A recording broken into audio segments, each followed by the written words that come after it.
Eendag bid jy vir iemand en raak gesond. Mike, you encouraged me last Sunday when you came to me and said, "Sure, God works through you." You said you prayed for me and a half an hour later the pain was gone. You know, and you know what, Mike? A day later I had the flu. But that does not mean we're just part of this world. But it's nice to know that God still works through us and we still get flu. Okay? You can't judge according to Paul. And yes, this morning I can stand here and just say I love Jesus. I can say I love this congregation. I love people. Ek sit hierso en ek vra myself sekere vrae af. Hoe moet die kerk lyk? What must the church look like? What does the body of Christ look like? And God keeps saying to me, Christ-like.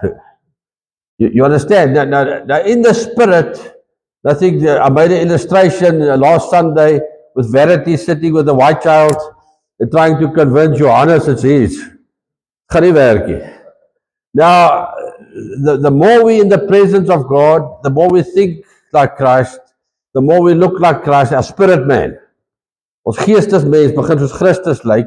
En as jy by die poorte van die hemel kom en jou geestesmens lyk soos die duiwel, gaan jy nie ingaan nie.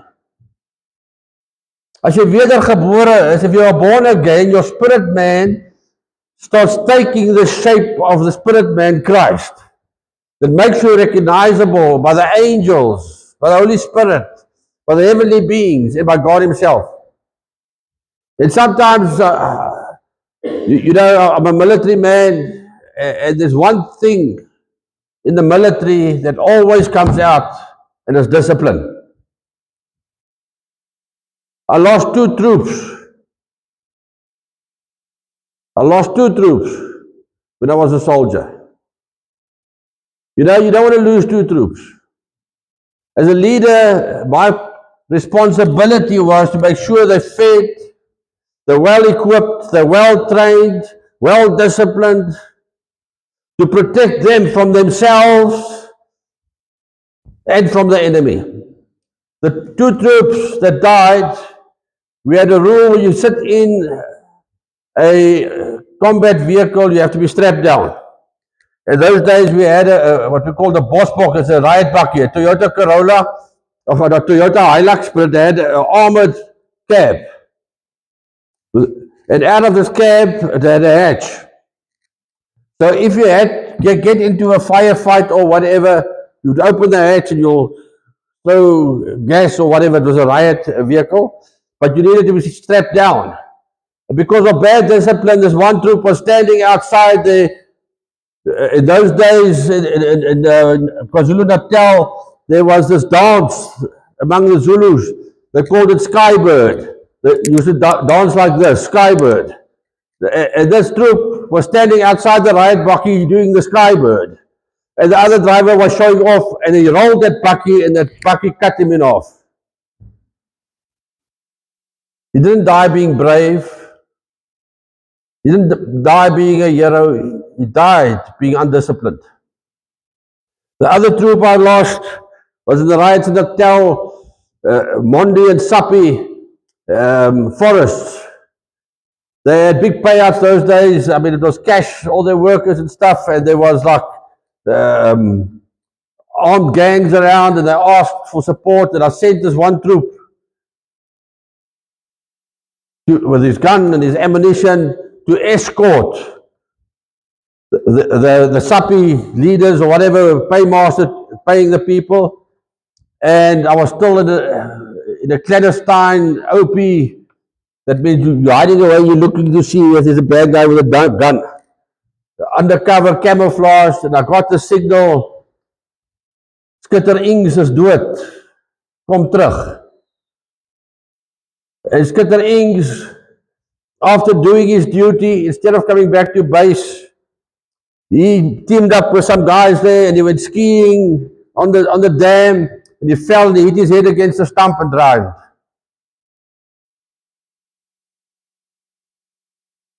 Now, I've been in combat where the bullets were flying, where the bombs were exploding, but discipline saved the lives of my men.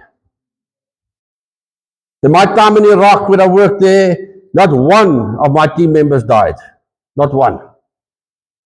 Discipline and routine. Okay. Now, when it comes to the kingdom of God, what keeps us alive? What keeps us safe? Some people, I can remember, I've got a new crew coming in. I had to train them in Baghdad. It was, a bit of everything. And it was hot, 40 degrees Celsius. And I said to these guys, I said, chaps, things don't happen. There must be procedures.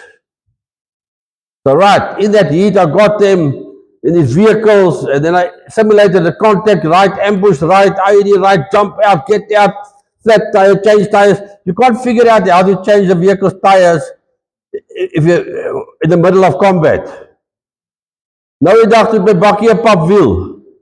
No problem. Haal net die spaarwiel af en sit hom op. Maar daar's 'n ander toubaar agterop gesit en daar's 'n gaatjie in vir die spanner om die wiel te laat sak nie.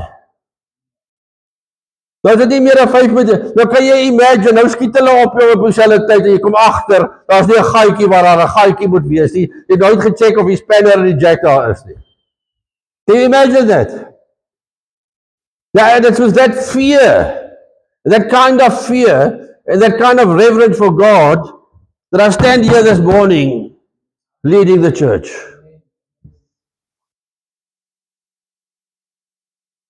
Jesus says hy my wil dat een verlore gaan nie. Not one.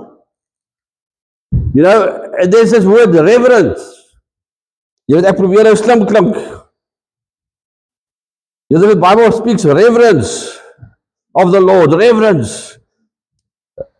It's a deep feeling of respect or admiration for someone or something, often mixed up with a sense of awe. Now, yesterday afternoon, Anton and myself, I'm busy training a young horse, and I changed bits on this horse. It's a very intense bit. You have to be very soft in the hand, and it could give the horse quite a fright. And I said to Anton, I want to go around the mountain. Are you coming? Now, kyk. Ek wil nou nie sê wat nie. Maar as jy vir Anton sê perd ry, sy in. Sy kan nie nee sê nie. Sy kan net nie nee sê nie. Sy sê nee, sy's in. En ek sê, hier is so 'n bospaadjie hierdeur. En ek vat so 'n bospaadjie, daar's plastiek pype daarso. En daar perd raak verstrugel hierdie plastiek pype maak grrr. En my perd hoor grrr. En my perd sê grrr, ek soek jou nie meer op my rug nie. En daai perd begin spring, en daai perd spring binne in die pype wat nog meer grrr. Dan sit ek en dink, wat nou? Maar ek kry so bosmanhare nie, maar ek klou. Met hierdie hand breek ek, as ek trek, as krik die perd harder vir die nuwe ketting wat daar hier staan, dan spring sy nog erger. En dan gaan die perde nooit stop nie. En uiteindelik stop die perd.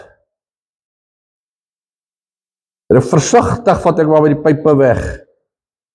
Anton sê, joh, you know, you made it look so easy. Hy sê, you know, she said, oh, yes, jy laat dit so maklik lyk. Maar ek en Anton sit met 'n probleem. As iemand val voor Anton se perd, dan onmiddellik begin Anton se perd bokspring. Die rede hoekom ek bo gebly het, dat sy gebid het dat ek nie afval nie. It's a supernatural. And what makes it worse, in our church, or in our community, we've got this guy called the night watchman on the farm. He doesn't talk much, but at night he walks, during the day he walks, my laborer says, hey, that man, he's like John the Baptist, he's praying in the bush. No, David. Now I can imagine myself and Anton lying next to each other in the bush, and David coming around the corner. How do I explain to him that there's no foul play? Thank goodness I stayed on, Anton stayed on, but with all I stayed on the source. Okay, so that's me. That's my day, yesterday. And it says here, reverence. Anton said, wow, you made it look easier. She had some awe towards my horse riding skills. Meantime, it's her praying skills. I had awe. This deep feeling of respect, admiration for someone or something, often mixed with a sense of awe. The reverence, the sense of awe. It can also describe the physical action of respect, like a bow or a salute as a traditional title or a traditional title for the member of the clergy. Okay, forgive me there, that's too high. I'm trying to be clever. Then it says that the biblical meaning in the Bible, reverence means deep mix of proud respect, awe, and humble fear towards God. The word reverence. Okay, we have to have reverence towards God. Reverence means a deep mix of profound respect, awe, humble fear towards God. It is an inner heart attitude, acknowledges God's supreme holiness, power, and authority, leading a person to honor Him. Leading a person to honor Him. Obey His commandments and worship Him with sincerity. Okay, so now imagine Peter. Peter was a fisherman, and Peter was not a creative fisherman. Hy was nie 'n hengelaar gewees nie.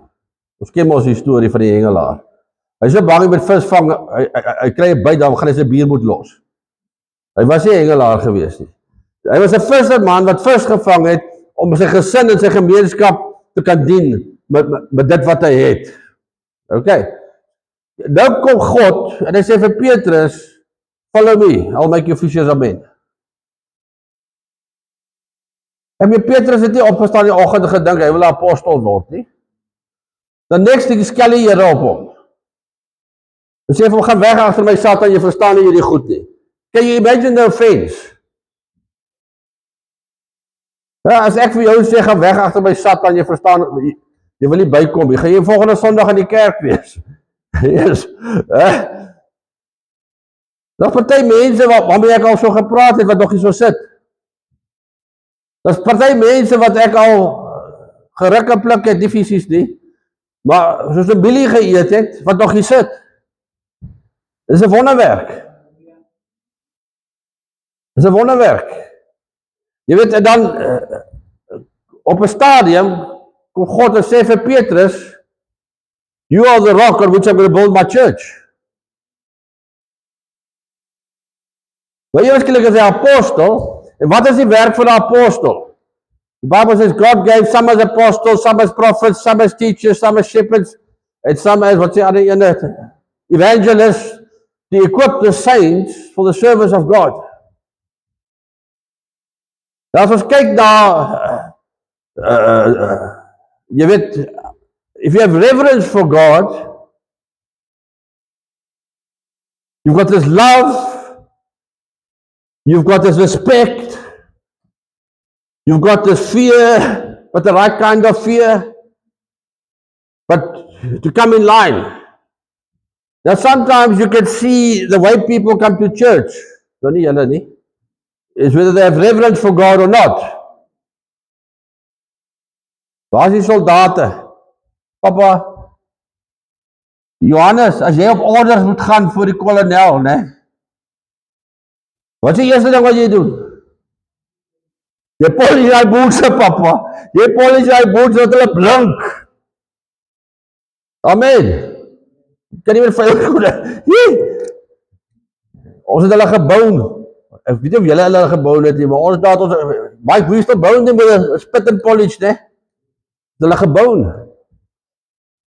Jy weet, nou vanoggend, my routine is byvoorbeeld, ek staan op, dat die Gerrie is siek, nou sê sy, ag, wil jy nie die kacheltjie aansteek nie, nou, wat ek gewoonlik doen, ek trek maar my gewone werksbootse aan, ek trek my mooi broek aan, ek trek nog nie my mooi hemp aan, dat hy vuil word nie, en my trui aan nie, jy weet, dan doen ek my goeders daar buiten, ek maak die vuur en alles, en dan kry ek aan, en dan lê ek wat ek op die bed met my laptop, dan die Gerrie lê op die bed, ek sit op die lounge, my laptop, kry my boodskap by mekaar, en as ek nou daar klaar is, dan print ek het uit, dan maak ek my laaste kopie koffie, dan preek ek vir die turbines daar buiten, hè. Ek preek dat hulle tot bekering moet kom, en dan trek ek my mooie hemp aan, en my mooie skoene aan, wat my blink skoene, en dan kom ek kerk toe, dan check my uit. Nee, dan check hulle net my uit, dat die Gerrie check my uit, hè. Seker te maak, hulle wil nie skaam vir hulle pastoor nie. En toe ek nou daar so sit, toe sien ek het nou nog my safety boots aan.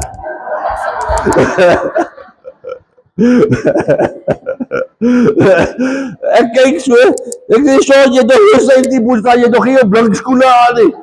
Kan jy nou dink as ek op orders moes gewees het daar voor die RSM, of voor die kolonel, hoeveel push-ups moet ek nou doen? Amen. Okay, ek het nie my safety boots aan, omdat ek nie, het vir God nie, ek het net vergeet om my blinkskoene aan te trek. En as ek mens ek wil vir julle ook wys, ek het respect vir julle, maar sometimes these things happen. So vanoggend, kan julle maar op my tone trap, ek gee nie om nie. If you're stepping on my toes, good luck to you. But I hope you've got safety boots on. Because I might be doing some stepping this morning. Okay, so dit is die reverence. Maar die amazing ding is, as ons kyk na autoriteit, you know, Jesus, two places he was in awe. The one place, when he was in awe, is when he went to his own town and he preached the gospel, he was in awe because of their unbelief. Because his own family didn't want to believe that he is the Son of God. He was in awe. Nou mense, ek kan dit verstaan. Ek weet nie wie van u is daar buiteegtelik gebore nie. En hoe kyk mense na 'n vrou wat swanger is, wat nie getroud is nie? Daar's 'n manier wat mense kyk. En ons moet verstaan, in daai tyd was dit nog erger. En toe Maria sê, nee, die Heilige Gees het my swanger gemaak. Wie het haar geglo? Ek sou nie. Ou sussie, as jy na my toe kom en sê, die Heilige Gees het jou swanger gemaak, gaan jy, daai babaatjie met 'n paar wonderwerke verrig, voordat ek dit glo. Verstaan? Dit was nie noodwendig maklik nie. 'n man het haar getrou, om haar te spaar van daai ding, maar jy kan vir die mense sê wat jy wil, wat God en die engele gesê het. Mohammed het gesê, die engele het hom verskyn met die Koran. Joseph Smith het gesê, die engele het hom verskyn met die Church of Jesus Christ and Latter-day Saints. En as iemand nou toe kom en sê, die engele het my verskyn, dan kan jy sommer weet, hy lieg. Hier kom Jesus, God, sy mense sien hom net as 'n timmerman. En Jesus gaan, en God sê, nou is die tyd. En Johannes die doper doop hom. En is gevul met die Heilige Gees. En hy is woestyn toe, dat God vir hom kan wys wat 'n krag het hy, om vir 40 dae en 40 nag, sonder kos, te kan gaan. En die engele het hom kom dien, en hy het sy eerste wonderwerk begin daarna, op die ouderdom van 30. Maar nou kom hy Nasaret, en hy verbaas dat die mense in sy eie dorp nie kan glo nie. He was in awe of the unbelief. Maar dat was 'n ander beter storie. Luke 17 verse 7. Jy kan maar so intoe gaan, Lukas 17 vers 7.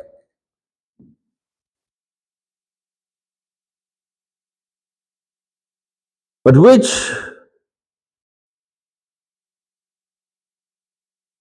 ek is nog nie daar, ek is nou te vinnig.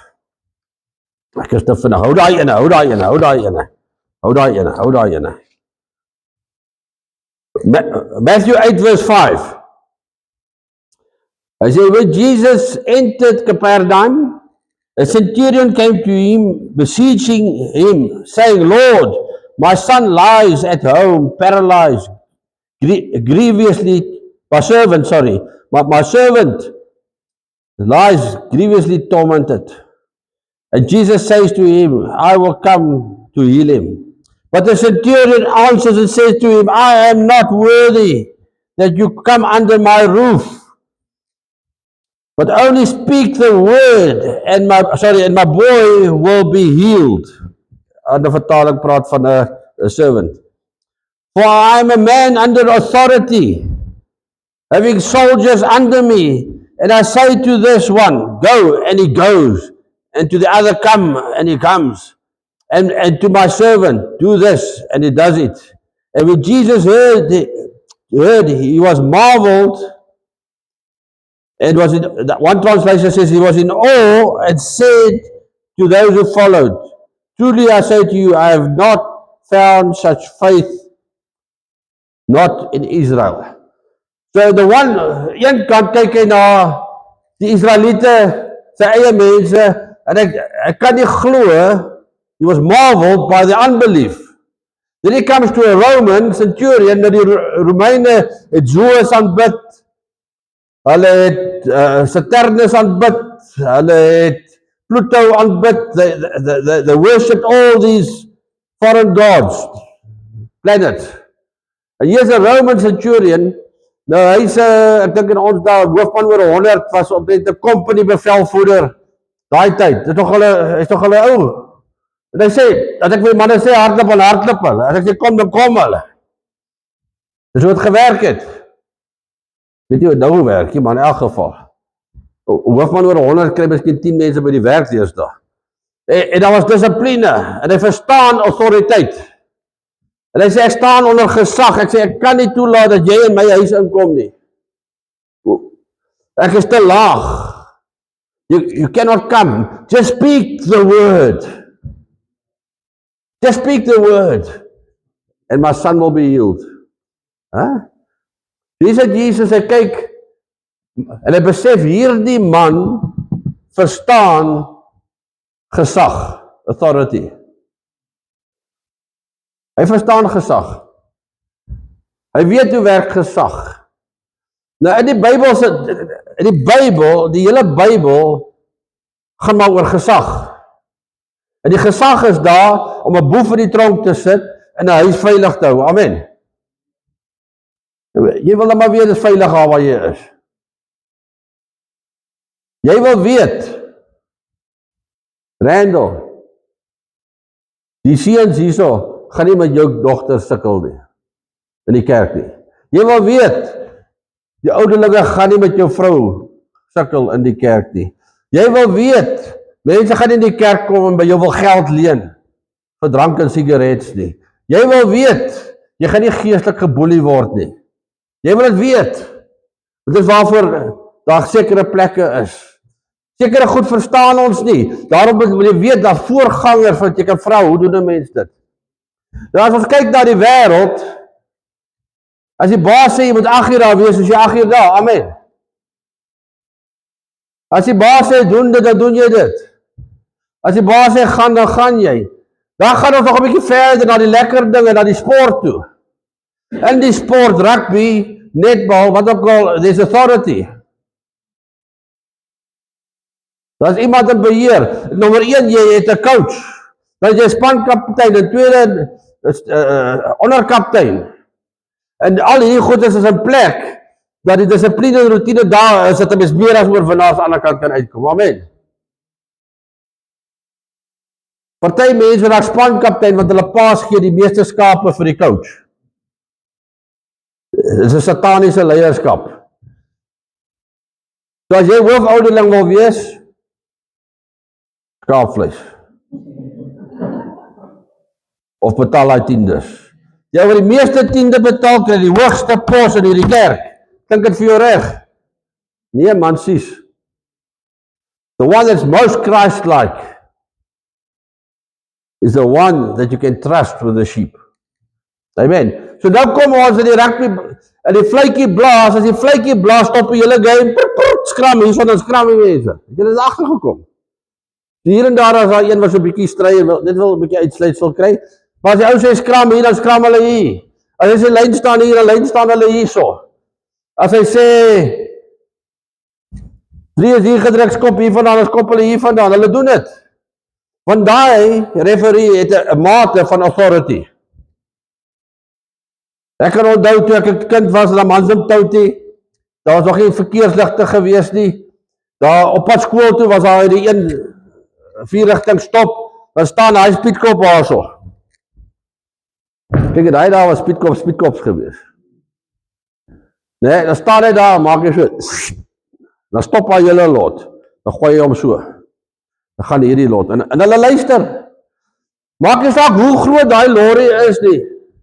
As hy speedkop so maak, stop jy. Hy stop. Maak nie saak nie. Dan kan 6 lorries wees, hulle almal stop. En as hy beduie, dan maak hy so, ek weet nie beter hoe wat te doen as ek. Hy was daar, maar julle verstaan. Ek weet, die lorry kan net petrol gee oor die speedkop ry, en dit is net spoeg, hare en bloed wat spat. Maar het authority.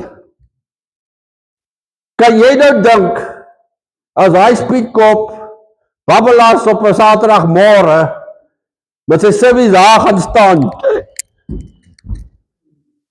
en hulle sien nie die uniform nie, hulle sien nie die badge nie, daai lorry gee dit een smile. Man, met my scooter ry ek by hom verby, en ek klap hom teen sy oor. Never mind the lorry. Verstaan? Nou die authority wat God ons gee, is slegs onder die anointing of God.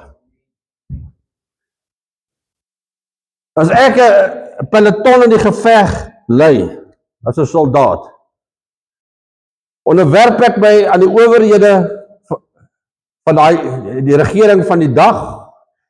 'n Soldaat dien die regering van die dag. Hoef nie altyd saam te stem nie. En my werk is, ek staan onder die regering en ek moet hierdie ouens lei. Nou sit ons met geestelike leiers in die kerk. Randall wat die jeug lei. Mense wat aangestel is by selgroepe en oor mekaar en so. En die ouens is daar om seker te maak dat die kerk veilig opgepas aan die kant uitkom. Maar het julle al agtergekom van al die organisasies in die hele wêreld, is die kerk die enigste plek wat mense, as die vletjie blaas, opstandtyd nie het reën. Het julle al agtergekom? Doen dit, ek sê regtig lus nie. Het julle, die kerk, nie ons kerk nie, maar die kerk oor die algemeen. Church is not something you take serious. The word of God is not something you take serious. As die woord van God vir my sê, moenie dronk word van wyn nie, want daarin lê losbandigheid, maar word eerder gevul deur die Heilige Gees. Nou kom ek hier in die naam van Jesus Christus. Ek kan nie my eie kop se nonsens hier kom praat en my eie sienswyse afdruk. Ek sê moenie dronk word van wyn nie, want daarin lê losbandigheid. Raak gevul met die Heilige Gees. Ou bel my Vrydagoggend, dit as ek 'n duif gebid het, ou wat ek jare laas gesien het, 7 jaar laas, deel van die Mighty Men, deel van die pere, deel van die dinge, en hy bel my, hy sê, as 'n toestand, ek sê, wat's fout? Hy sê, hy sit hier so, die vrou het hom verneek met sy vriend. Ek sê, ja, dit is verskriklik. Hy sê, wat nou? Hy bly in 'n plaas in die Gamadulas, hy het nie 'n support, hy sê, wat nou? Ek sê, onthou jy daai tyd, ek vir julle sê, as julle in my kraal sit, by die Mighty Men, bring jy nie drank nie. Onthou jy toe ek vir julle gesê, julle moet drank een kant sit. Dit is veiliger so. Ek wil nie nou te drink of nie te drink, dink ek sê, dit is veiliger so. Ja, ek sê, ek weet jou, daar was drank betrokke by hierdie hoerery. Hy sê, ja, pastoor, het was reg, daar was drank betrokke.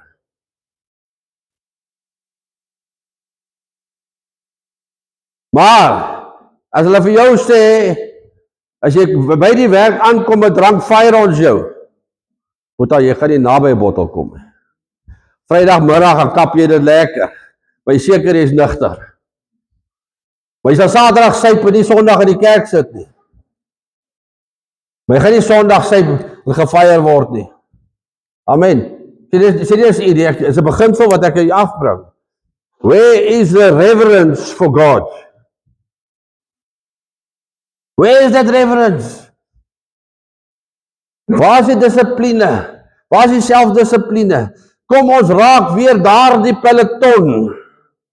Kom ons raak daardie militêre kompanie. Kom ons raak daardie kerk. Kom ons raak daardie tipe mens wat mense weer hoop gee in die kerk. Because the world out there has lost their hope in the church. In the biblical times, they lost their hope in the Pharisees, they lost their hope in the Sadducees, they lost their hope in the teachers of the law, they lost their hope in the politics. And Jesus came with the gospel of Jesus Christ, and they got hope. They got hope in Jesus Christ. They got hope in the Holy Spirit. The apostles came and laid hands on people. They were baptized with the Holy Spirit and with fire. And the people got hope in the church of God after the ascension into God. They got hope. Mense, God red my siel. En ek kry hoop in die kerk. Verstaan dit nou reg? Ek kry hoop in die kerk. Ek het dit al vertel, maar vir die wat nog nie gehoor het nie. Ek kry hoop in die kerk. Hy red my siel. Wie en ek luister na die Bybel. Ek weet nie hoekom nie. Maybe because I'm a military man. If God says it, I must do it. Julle sal nie glo nie. Ek myself sommer laat doop ook. Julle sal nie glo nie. Ek het nie 'n onderlinge byeenkoms gemis nie. In those days we prayed 5 o'clock in the morning every morning. Julle sal nie glo nie, die eerste maand betaal ek al 10de. Nie omdat ek moet nie, omdat ek wil. Ek lees hier so die Bybel, wat reg is en verkeerd, en ek begin aanpas in my lewe. Ek was nie 100% nie, ek nog nie 100% nie, maar ek werk nog steeds aan myself. En ek begin vra.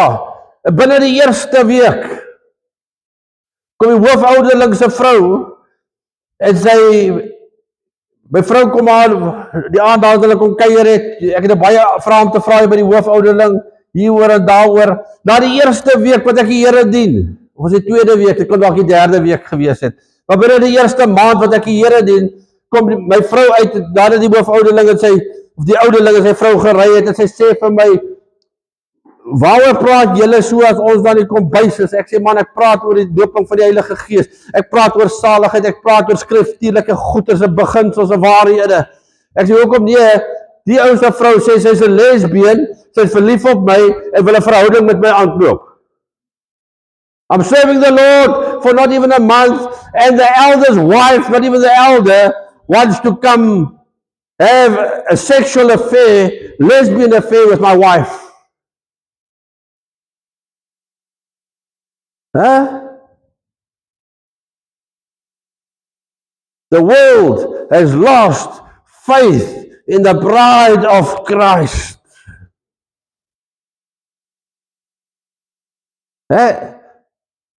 Dink julle ek het 'n get out of church free ticket gekry? Ek dink ek sou daar voor Petrus of Paulus of wie ook al daar bo is kan staan sê, no, sorry man, but I've got a case here. I thought this is all fake. Because look here, what happened to me. Rewind gou there. Your church, your elder wants to have an affair. His wife wants to have an affair with my wife. How can I believe in your church? I think I had to get out of church free card. Ek dink toe Jesus vir Petrus gesê het, gaan weg agter my Satan, het hy 'n goeie rede om die kerk te los. But you know what? In my spirit man, I knew what I knew, that Jesus saved my soul in that congregation. En ek wil julle om vergifnis vra vandag. As daar goed gebeur het, of nog gaan gebeur in hierdie kerk, waarmee God nie saamstem nie, agteraf. En ek wil vir julle sê, doen wat ek gedoen het. Sê, Jesus, I understand that you saved my soul. If you saved my soul in this church, it must mean you love this church and you want to use me in this church. And Lord, I can see the tears on your face when it comes to the bride of Christ. I will make a difference. I will not flee. Hey, Yolandi? Tracy? People don't understand worship. We sit with churches, with musicians. You know what is worship? As Tracy en Andrea daar van die berge af hardloop en hulle song begin. That's worship. Hierdie lot hier is gitaar speel. Nie alles is net gitaar speel nie. Maar party speel gitaar en party worship. Daar's 'n verskil. Handjies opsit, sing, you get singing and you get worship. You understand? And the Church of Christ, there's no more reverence for God, and there's no more submitting to authority. Jy sê vir daai referee sê jy stop. Maar as jou pastoor vir jou sê dis verkeerd, dan ag nee man. Dis reg. En ek as pastoor wil nie vir jou sê pas op, sommer net nie. Want ek weet wat ek weet wat ek weet. Toe ek vir daai jong man sê, jong, kyk drank uit jou lewe uit. Dit gaan jou verwoes. Wil ek baas wees? Nee, ek wil nie baas wees nie. Kry pornografie uit jou lewe uit. Kry hierdie ander goed uit jou lewe uit. Kry Christus in jou lewe. Lewe asof vir Christus. You know what? There's still fun sitting on a horse, backing and staying on. It's part of the adventure, chaps. Dit is nog steeds lekker as jy gaan vis vang en jy gaan vang 'n vis. In ons kerk weet hulle nie hoe voel dit nie. Hulle weet nie, shame. Hulle brag hier uit en kom weer met niks terug. Ek dink elke keer, ek eet nou al krappe. But you know, and I'm looking at these things and I'm trying to understand God. I want to understand the place and I understand His love for His church. But where does it start? There's only one commandment. Vir die kinders, waar is die kinders? Ek het te veel papier hier, so ek gaan nog lang preek. Waar? Daar is een commandment vir kinders. Waar is die kinders? Ook al die kinders luister nou mooi hierso, né? Julle het nie 10 gebooie nie, julle het net 1 gebod. Ephesians 6, children obey your parents. Children obey your parents in the Lord, for it is right. Honor your father and your mother, that you may, so that it may go well with you, and that you may live long on the earth. Ja, dink jy net, my eksamens, as hulle sê, gee die 10 eienskappe van 'n sikloon. Wat is 'n sikloon? Sikloon 10 eienskappe, koud, want ek weet nie, kom ek by 3 uit. Nou vir die kinders, al wat God sê is, dat net, eer jou vader en moeder. Gehoorsaam jou vader en jou moeder. In Christus. Nou, hy sê daai enetjie ook. As jou ma gesyp is, en sy vertel vir jou iets, dan hardloop jy weg. Jy kruip weg tot sy nugter is en dan gaan praat jy weer met. As jou pa gesyp is, hy sê vir jou iets, jy kan hom nie dan eer nie, want dit is 'n demoon wat deur hom werk. Okay, gekruip weg, kom terug, gepraat met jou ma, praat met jou pa oor die feit dat hy of sy gesyp was en jy voel nie dis reg nie. Verstaan, daar's 'n plek waar dit inkom. Maar ons sit vandag, ek luister na Zack Poon en ek het vir Randall ook die boodskap gestuur. Hy sê as jy nie van 2 jaar oud af jou kinders leer om te obey nie, they're not going to obey God when they grow up. Nou wat het gebeur? Wat het gebeur? There was a time that very few households had servants, and you might have a servant once a week. Okay? So what happened is all the children of the 70s, 80s, and early 90s had to take part of household chores.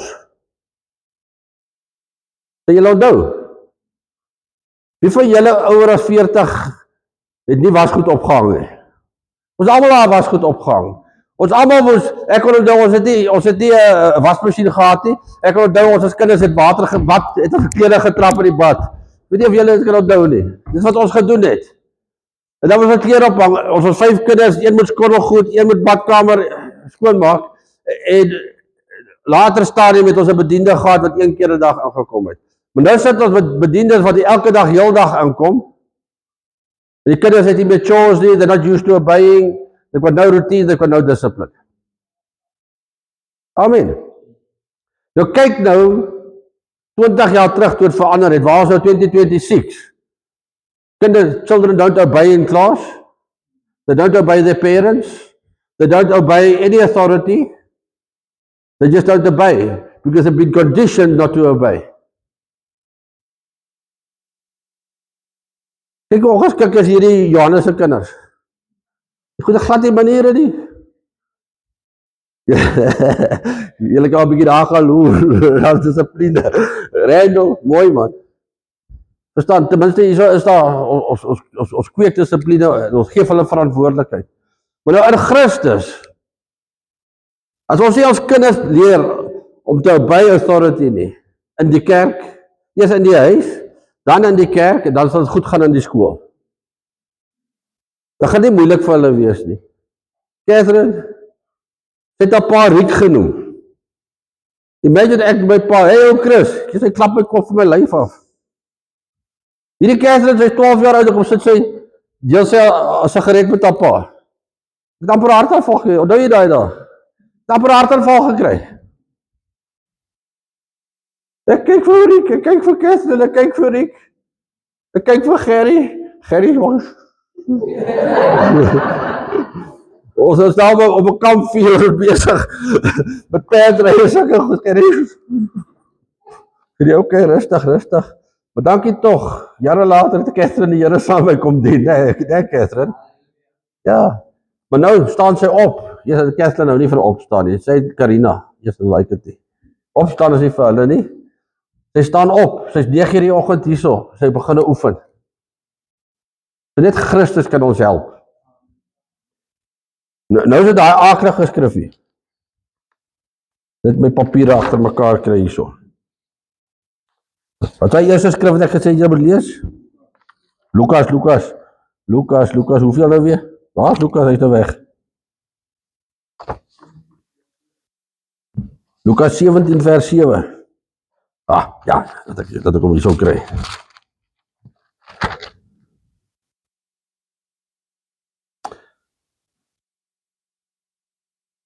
Nou kry nou hierdie prentjie, né? Wie is daar van julle wat 'n diensknegt het, wat ploeg en vee oppas, en as hy inkom van die veld, vir hom sal sê, as hy inkom van die veld, vir hom sal sê, kom dadelik hier na die tafel toe, kom sit hier lekker rustig. Hy sal eerder vir hom sê, maak vir my aandete klaar, omgord jou en bedien my, totdat ek geëet en gedrink het, en daarna kan jy eet en drink. Dan sê hy, bedank hy hierdie diensknegt, omdat hy gedoen het wat hom beveel het. Die Engelse Bybel sê, does he thank the servant after doing everything he was told? He says, no, I don't thank the servant. Ek glo nie. So ook julle, wanneer julle alles gedoen het, wat julle beveel is, sê dan, ons is onverdienstelike diensknegte, want ons het gedoen wat ons verplig was om te doen.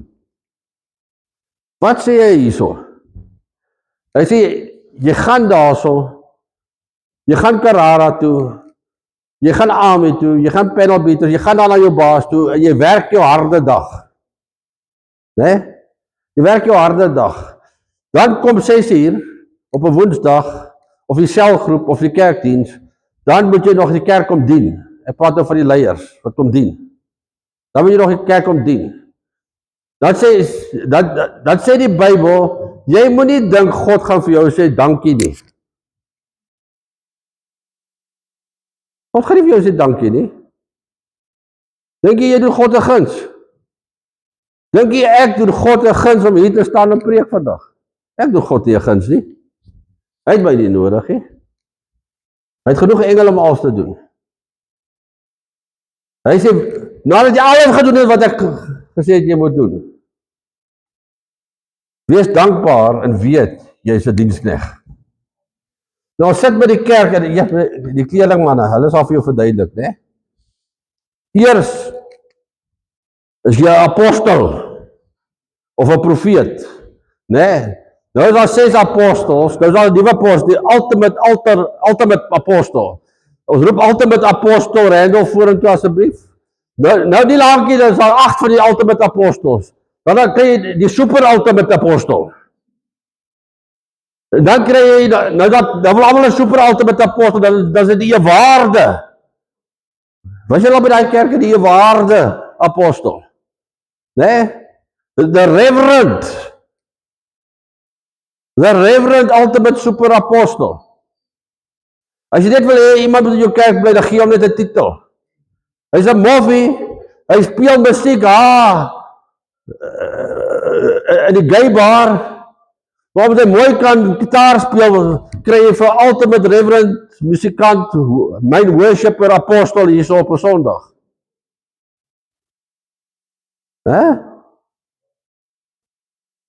Raak nie wat sê Paulus? Hy sê nie ek apostel Paulus nie. Hy sê ek Paulus 'n apostel. Dis 'n ding wat hy doen. Verstaan jy dit? Ek Paulus 'n apostel. Dit beteken hy is gehoorsaam aan die ampt wat God hom gegee het. Christus, 'n apostel is nie 'n rang nie, 'n profeet is nie 'n rang nie. 'n herder is nie 'n rang nie, is 'n funksie. Onthou julle nog vir evangelis Sean? Wie onthou vir evangelis Sean? Evangelis Sean kom hier aan, van die baai af. Ja. Kom die diens bywoon en alles. Evangelis Sean, ek sê, hallo evangelis Sean, jy nou is daar 2 van ons, 2 is beter as 1, prys die Here. God stuur 'n evangelis. En evangelis Sean is, hy gaan check 'n paar ander kerke uit, hy kom hier aan, hy sê, Sean, hierdie kerk is waar ek wil wees. Voel die Here is hier, so ek sê, dankie, tog iemand voel het. The presence of the Lord, that's important.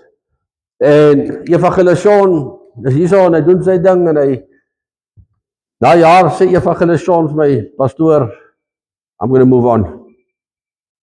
I don't feel I'm getting utilized the way I should be utilized. Ek gee my 'n preekbeurtie. Hy wil preek. Hy wil preek die man, hy wil preek. Evangelis Sean wil preek. Soek 'n kans, laat gee my die kans. Dit sê Johannes, maak my die losie. Maar gaan my losmaak.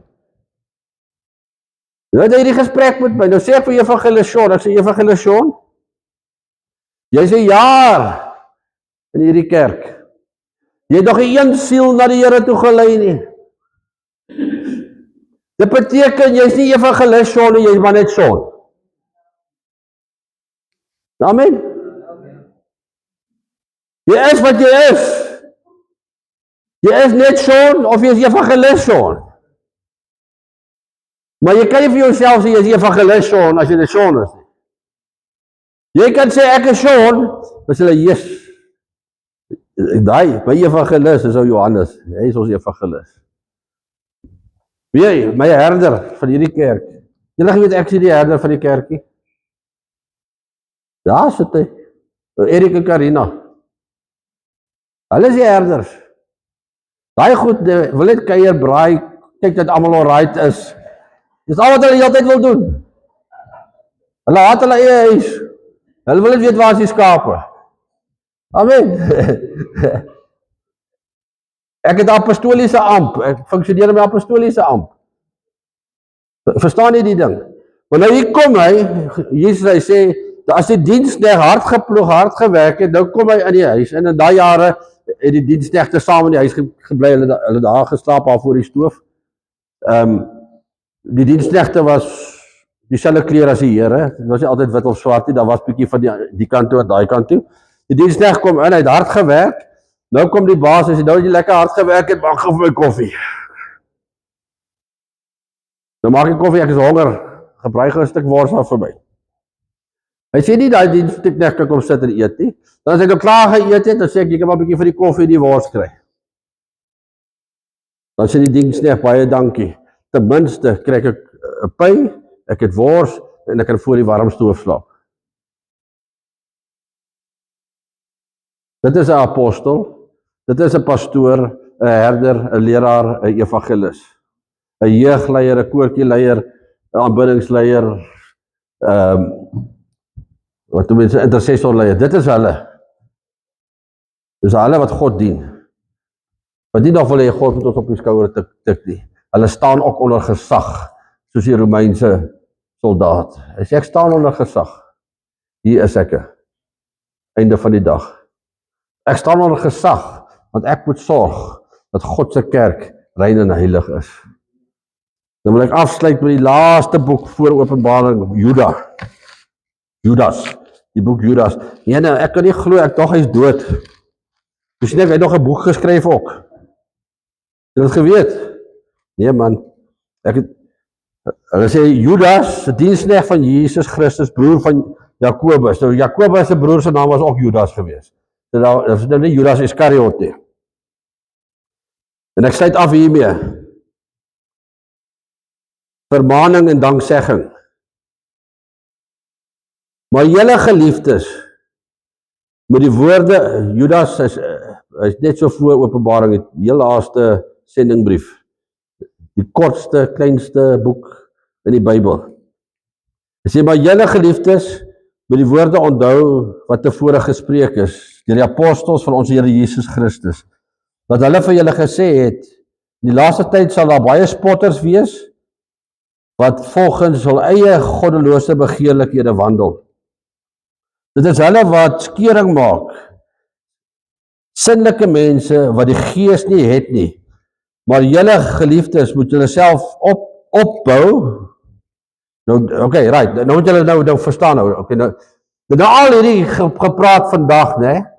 Die Here gesê, ek moet vir julle sê, julle moet dit nou doen. Né? Hoor jy, Ethan? Yes, die kinders, skoolkinders, hulle maak so as die meneer hulle mond oopmaak, hulle so probeer wakker hou. Dylan is nog met my. Okay, right. Jy het al 'n kabeljou gevang. Nou, dit wat die Here nou vir julle nou sê vandag, deur my. Maar julle geliefdes, moet julle self opbou in die allerheiligste geloof en in die Heilige Gees bid. En julle self in die liefde van God bewaar, terwyl julle die barmhartigheid van ons Here Jesus Christus tot ewige lewe verwag. So God says you must build yourself up in the love of Christ. Because God cannot have a servant that does not have life and that does not have love. God wil hê julle moet al hoe meer lief raak, selfs vir die ouens wat lelik is met julle. En dan sommige wat twyfel, moet julle barmhartigheid bewys. So somebody is losing a bit of faith, we must still show them some kindness. Maar ander moet julle met vrees red, deur hulle uit die vuur te ruk, en ook die kleed moet julle haat, wat deur sonde bevlek is. So it says, right, there's two kind of guys. One guy is losing faith in the kind way you have to try and kom net hierso. Hy sê die ander ene, ruk jy uit die vuur uit. Hoe doen die mens dit? Kyk hierso, ek het jou gesê, jy stop nou jou verdomde nonsens. Jy gaan nou op en verstaan jy? Hy skrik om dood en nooit weer rook in 'n dag gerol nie. Ek weet reg wat vir jou die hoor, jy geskrik. Ag, toe maar. En hy skrik so maklik. Verstaan jy? Wanneer bou dus 'n bietjie? Sy het hom reg dood geskrik. Ag, toe maar hoor. Maar verstaan julle? Dit maak my nie 'n boelie nie. Dit maak nie jou leier 'n boelie nie. Verstaan? Dit maak jou leier 'n boelie nie. Die Here sê jy moet hom uit die vuur uitpluk. En hy is die tipe ou wat jy met barmhartigheid moet hanteer. Okay, ek het hom nou die ander kant om jy weet, Dylan, Divan. Gaat hulle hierdie kant toe vat. Kom hier, sal ek jou klap gee. Ek sê weer. Maar ander moet julle met vrees red, deur hulle uit die vuur te ruk, En ook die kleed moet julle haat wat met sonde bevlek is. Moes hy het sin. Aan hom nou wat magtig is om julle van struikeling te bewaar en julle sonder gebrek voor sy heerlikheid te stel met 'n gejuig. He says, yeah, Jesus is here to put us before the throne of God without blemish, full of glory, with joy. Aan die alleenwyse God, ons verlosser, kom toe die heerlikheid, die majesteit, die krag en die mag, nou tot in alle ewigheid. Amen. So you need to go out here today and build yourself up in the faith. Build yourself up in Christ. Pray in the Spirit. Go out there. Those who are weak, encourage them. Those who are stubborn, jy kan hulle nou nie te hard slaan nie. Ek het nie regtig hard geslaan nie. Maar ek skot jou groot chocolate hoor. Die man skrik so maklik. Verstaan jy? Maar partykeer moet jy kwaad raak. Kwaad raak. Dan sê hy, daai kleed van sonde, hy het sin. Haat sonde. Ek praat met 'n vriend van my, en toe hy praat oor sonde, haat, hy sê, maar ek kan nie verstaan, dat sekere sonde so lekker is nog nie. Toe sê sy antwoord was, is omdat Christus nie jou pa is nie. Daarom is sonde nog vir jou lekker. As sonde nog vir jou lekker is die Satan jou pa. Ek kan onthou, en ek sluit af hiermee, en julle moet my nou nie judge nie. Ek kom net tot bekering, 2 weke later, is ek aan PE, ek gaan viskiet, brandersry, en die vrouens, hulle gaan ons die shopping, ek gaan nie shopping nie, ek beduik goed daarso, en op my cellfoon kry ek 'n SMS, so ons hoor jy is in die baie ou pelle, kry jou by hierdie pub vir 'n pub lunch, met dis wat jy maar doen, steak, egg and chips, lekker, pub lunch is eintlik vrek lekker, ek gaan nie dan te drink, julle weet ek drink, ek het nog nooit gedrink nie, en ek kom maar, so ons eet lekker pub lunch, en toe ek weer kyk, kom skielik musiek aan, toe ek weer kyk, kom daar 'n jong meisie, en sy begin kaal voor ons dans. Die Here het so 3 weke terug my siel gered. Nou voor dit, was dit dan maar 'n mooi besigheid om na te kyk. Maar skielik kyk ek hierdie besigheid, en ek sien hoe heil God. Ek is lief vir die kind. Dit kan jou kind eendag wees. En ek besef, as ek dan sulke goed kyk, ontlont ek goed oor my kinders. En ek is onkundig, en ek is ongemaklik, en dit wat in die ou wêreld vir my lekker was toe vir my walglik gewees. En ek het nie presies geweet wat om te sê, of wat om te doen nie, ek is daar uit, en ek vir myself gesê, nooit weer kry ek myself in hierdie situasie nie. Nooit weer nie. Ek het nie gesê, jy's like, Here, dit is maar mooi, hè? Ek sê, nooit weer kry ek my in hierdie situasie nie. En as sonde nog vir jou lekker is, dan moet jy weet, die Satan is jou pa. Dan moet jy repent, en na die Here toe gaan, en sê, Here, help my. Amen. So, dink 'n bietjie aan onderdanig aan gesag, die regte tipe gesag, die gesag van die woord. As ek nie sê, so sê die Here nie, dan praat ek nonsens. Andrew van Kerker het altyd gesê, want ek kan partykeer spot en 'n bietjie koggel, hy het gesê, Sean, as jy die kerk is, glo ek alles wat jy sê. Maar as jy buite is, check ek eers wat jy gaan vir my poetstry bak of iets. Maar verstaan, as ek nie sê, so sê die Here nie, dan is dit nie gesag nie. As ek sê, so sê die Here, dan staan dit onder die gesag. Die vletjie blaas, geel kaart, rooi kaart, maar wat ek sê is, dis 'n 3. When you turn away and you obey, you're scoring a try for the kingdom of God. Amen. Ons bid saam. Vader, Here, U kyk na U kerk, en die kerk, Here, het nog 'n ver pad om te gaan, maar ons as 'n gemeente sê vanoggend vir U, Here, ons gaan probeer. Ons onderwerp aan U gesag, Here. As U Heilige Gees die fluitjie blaas, sal ons stop en luister.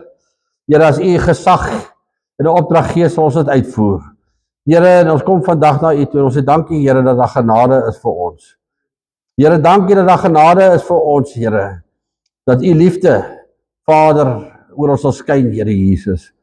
Help ons, Here, om sterk te staan. Here, U het die helper gegee, die Heilige Gees, om hulle wat die take moes doen en sonde af te lê en U koninkryk te bevorder.